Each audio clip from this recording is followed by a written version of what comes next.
विवाहितेला पटवले, तिचे फोटो केले अपलोड, मरणाच्या दारात घेऊन गेली प्रवीणला ही खोड. सोशल मीडियावर मिरवण्याचे अनेकांना हौस असते. अगदी बेगारे काम करणारेही सोशल मीडियावर छान चौकीत वावरताना दिसतात. त्यातही आपले एखाद्या महिलेशी संबंध आहेत हे दाखवण्याची खुमखुमी काही विकृतांना असते.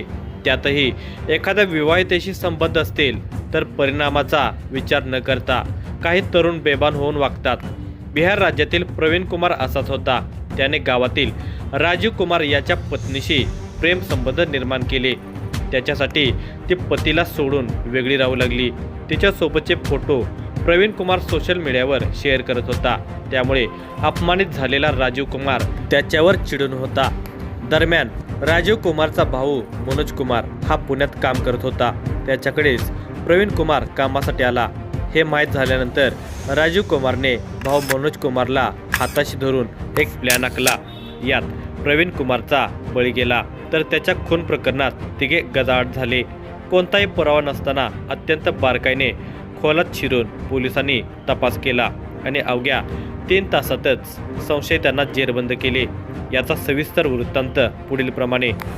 मनोज कुमार नथनी महतो, वय 34, हा मूळचा मच्छाही, जिल्हा मुझफ्फरनगर, बिहार राज्यातील रहिवासी. तो गेल्या 3 महिन्यापासून पाषाण NDA रोड तुषार बालवडकर यांच्या जागेत IPS कॉलनीसमोर बावधन या ठिकाणी राहत आहे व कुंड्या विकण्याचे कामासोबत इतरही काम करत होता. तो जवळच असलेल्या भारत इलेक्ट्रॉनिक्स पाषाण या कंपनीमध्येही गार्डनिंगचे काम करत असे. भारत या कंपनीमध्ये गार्डनिंग काम करण्याचे कॉन्ट्रॅक्ट ग्रीन ड्रीम नर्सरीज या रांचीमधील कंपनीने घेतले होते. या कंपनीतर्फे प्रवीण कुमार हा वर्कर म्हणून काम करत होता. प्रवीण कुमार याचे नोकरीस जाण्याचे टायमिंग होते. सकाळी 7 वाजता जायचे व सायंकाळी 4:30 पर्यंत परत यायचे. प्रवीण कुमार हा नोकरीला जाऊन आल्यानंतर संध्याकाळी नर्सरीमध्ये रोपे व कुंड्या विकण्याचे काम करत असायचा. त्याचे ते रोजचे कामकाज ठरलेले होते. असेच काहीसे दिवस निघून गेले. मध्यंतरी जमिनीचे मालक तुषार बालवडकर यांनी ही नर्सरीची जागा खाली करण्यासाठी मनोज कुमार व प्रवीण कुमार यांना सांगितले होते. म्हणून ते दोघे जवळपासच्या नर्सरीसाठी जागा शोधत होते. त्यामध्ये एका ओळखीच्या तरुणाने त्यांना भूकुम येथे नर्सरीसाठी 1.5 गुंठे जागा पाहिली होती.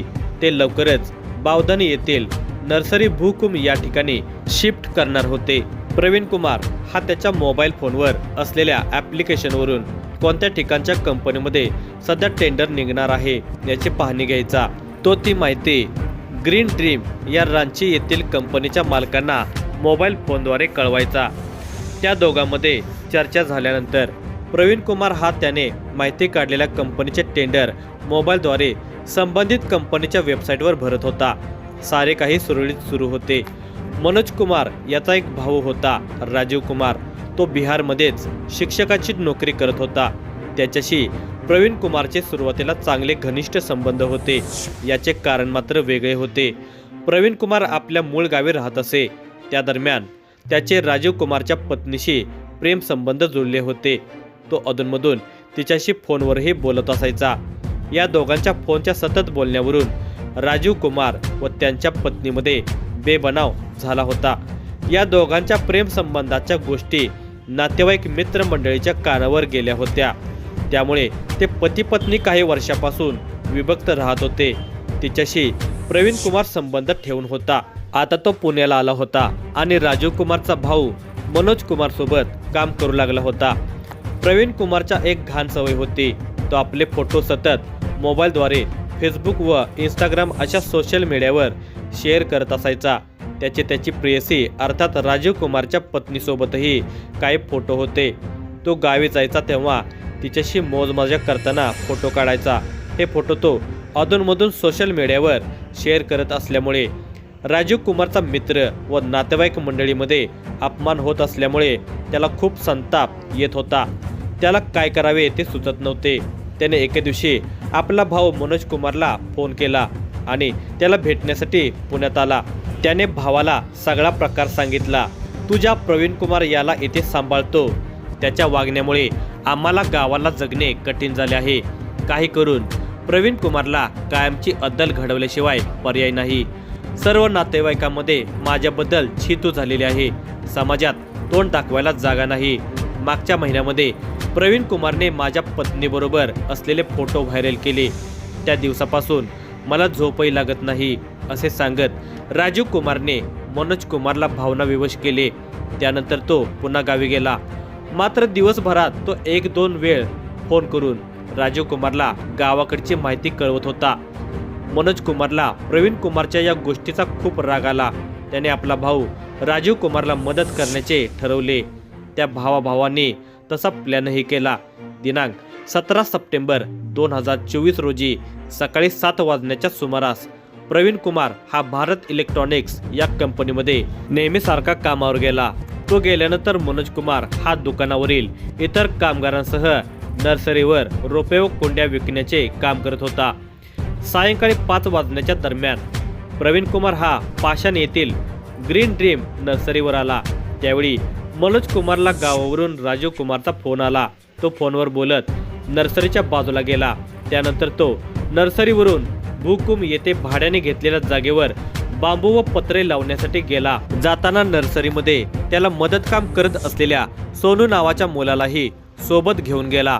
त्यानंतर नर्सरीवर प्रवीण कुमार एकटाच होता. तो मोबाईलवर गाणी लावून टाइमपास करत बसला होता. नर्सरीच्या मागेच पत्र्याचे शेड होते. तिथे प्रवीण कुमारची पत्नी बबिता कुमारी आपल्या मुलांसह होती.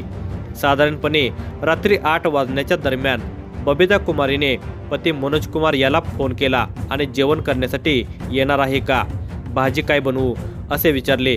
त्यावेळी त्याने पत्नीला सांगितले की चिनी मातीच्या कुंड्या व रोपे पत्र्याच्या शेड बाहेर असल्याने आज घरी येणार नाही. त्यानंतर भूकुम येथील या ठिकाणचे काम उरकल्यानंतर जेवण करून तो तिथेच झोपी गेला. त्यावेळी राजीव कुमारने त्याला फोन करून विचारले की बावधनला कोण कोण आहे. त्यावेळी त्याने प्रवीण कुमार एकटाच असल्याची कल्पना दिली. राजीव कुमार हा बिहारवरून हत्यारासह आपला सहकारी धीरज कुमार रमोद सिंग याला घेऊन आला होता.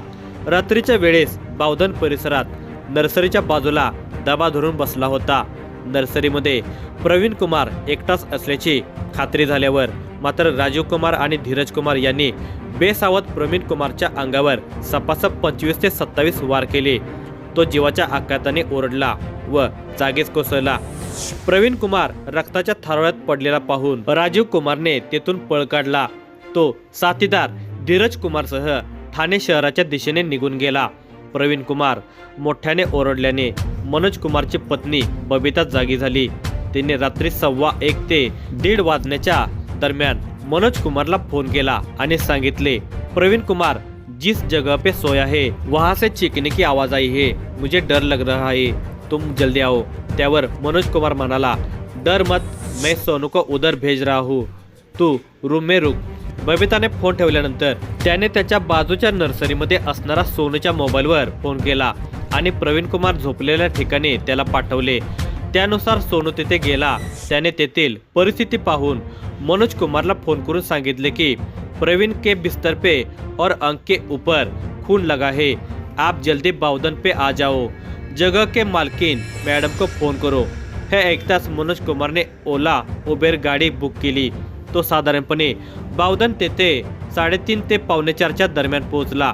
त्याने प्रवीण कुमारचा मृतदेह रक्ताच्या थारोळ्यात पडलेला पाहून नर्सरी मालकाच्या पत्नीला फोन केला. त्यावेळीस त्यांनी त्यांच्या भावाला तिथे पाठवते असे सांगितले. तोपर्यंत घटनास्थळी हिंजवडी पोलीस स्टेशनचे सर्व वरिष्ठ अधिकारी व कर्मचारी दाखल झाले होते. कंट्रोल रूमला कोणीतरी फोन करून 100 नंबरवर माहिती दिली होती. घटनेचे गांभीर्य लक्षात घेऊन हिंजवडी पोलीस स्टेशनचे वरिष्ठ पोलीस निरीक्षक कन्हैया थोरात हे सहकार्याने घेऊन घटनास्थळी दाखल झाले. प्रवीण कुमारच्या गळ्यावर धारदार हत्याराने वार करून गंभीर जखमी केले होते. प्रवीण कुमार हा रक्ताच्या थारोळ्यात बेशुद्ध पडला होता. हिंजवडी पोलिसांनी तत्काळ रुग्णवाहिका मागून त्याला पुणे येथील हॉस्पिटलमध्ये नेले. तेथे औषधोपचार करण्यापूर्वी प्रवीण कुमार मयत झाला होता. पंचनामा करून मृतदेह पोस्टमॉर्टमसाठी पाठवण्यात आला. तोपर्यंत वरिष्ठ पोलीस निरीक्षक कन्हैया थोरात यांनी ही माहिती आपले वरिष्ठ एसीपी सुनील कुराडे, डीसीपी विशाल गायकवाड यांनाही कळवली. ते दोन्ही वरिष्ठ अधिकारी तत्काळ घटनास्थळी दाखल झाले. त्यावेळेस आजूबाजूच्या परिसरातील माहिती घेतली. नर्सरीमध्ये काम करणाऱ्या कामगारांची माहिती घेण्यात आली। प्रवीण कुमार हा बिहारचा असल्याने त्याचे कोणाबरोबर वादविवाद होते का याबाबतही माहिती घेण्यात आली। शिवाय आजूबाजूच्या परिसरातील सीसीटीव्ही फुटेज तपासण्यात आले। या नर्सरीमध्ये राहणाऱ्या मनोज कुमार यांच्याकडे चौकशी करण्यात आली। त्याची रीतसर फिर्याद नोंदवून घेण्यात आली। तसेच मनोज कुमारला विश्वासात घेऊन चौकशी करण्यात आली। त्यावेळेस मनोज कुमार हा पोलिसांना वेगळीच माहिती सांगत होता। नर्सरीचे कॉन्ट्रॅक्ट देण्याचा वाद झाला असावा, कारण प्रवीण कुमार मोबाईलच्या ॲप्लिकेशनवरून भारत इलेक्ट्रॉनिक्स या कंपनीमध्ये नोकरी करत होता। त्या कंपनीतील कॉन्ट्रॅक्टच्या कारणाने वाद झाला असावा असे वेगळेच काहीतरी सांगून तपास वेगळीकडेच भरकटवत होता। वरिष्ठ पोलीस निरीक्षक कन्हैया थोरात यांनी आपल्या सहकाऱ्यांच्या मदतीने मैताचा मोबाईल जप्त केला। तसेच फिर्यादीचेही मोबाईलचे तांत्रिक विश्लेषण केले। त्यावेळेस राजीव कुमार याच्या फोनवरून मनोज कुमार याच्या मोबाईलवर फोन झाल्याचे निष्पन्न झाले। त्याच्या मोबाईल लोकेशनवरून राजीव कुमार व त्याचा सहकारी मानपाडा परिसर ठाणे या भागात असल्याचे दिसून आले होते। यापूर्वी या विभागाचे एसीपी सुनील कुराडे व वरिष्ठ पोलीस निरीक्षक कन्हैया थोरात यांनी ठाणे परिसरात नोकरी केली असल्याने त्यांनी तात्काळ या भागामधील खोतकोरी पोलिसांच्या मदतीने त्या दोघांना ताब्यात घेतले। त्यांच्याकडे चौकशी केली असता राजीव कुमारने माझ्या पत्नीबरोबर फोटो समाज माध्यमावर अपलोड केले। त्यामुळे समाजामध्ये नातेवाईक व मित्रमंडळीमध्ये आमची नाहक बदनामी झाल्यामुळे आम्हाला तोंड दाखवायला जागा राहिली नव्हती।